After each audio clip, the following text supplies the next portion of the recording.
आता आरोपपत्रामध्ये पूर्ण तपासांती पोलिसांनी जे काही आरोपपत्र दाखल केलं, मी काही पूर्ण आरोपपत्र वाचलेलं नाही, परंतु पोलिसांना जे तपासात आढळलं ते पोलिसांनी लिहिलेलं असेल आणि त्यातूनही समजा बाबा जिसान सिद्दीकीचा समाधान झालेलं नसेल किंवा त्याचा काही वेगळा अँगल असेल तर सरकार तर त्यांचंच आहे.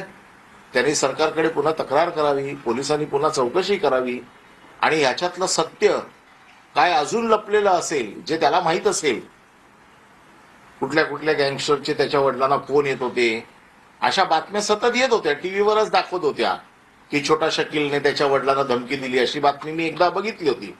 तर असं काय असेल तर ते सगळे अँगल पण तपासून बघितले पाहिजेत. आणि माझं मत असं आहे की पोलीस हे पूर्णपणे त्यांचे आहेत, त्या सरकार त्यांचं आहे. त्यांनी जर त्याची अजूनही काही तक्रार असेल तर त्यांनी पोलिसांकडे जावं आणि त्यांच्याच पोलिसांवरती त्यांचा अविश्वास असेल तर याला मी काही करू शकत नाही. आणि माझं तर म्हणणं असं आहे की याच्यामध्ये त्याचं समाधान होत नसेल तर त्यांनी पुन्हा एकदा दाद मागावी आणि त्याच्या बाबतीमध्ये पोलिसांनी किंवा सरकारने त्याचा खुलासा करावा.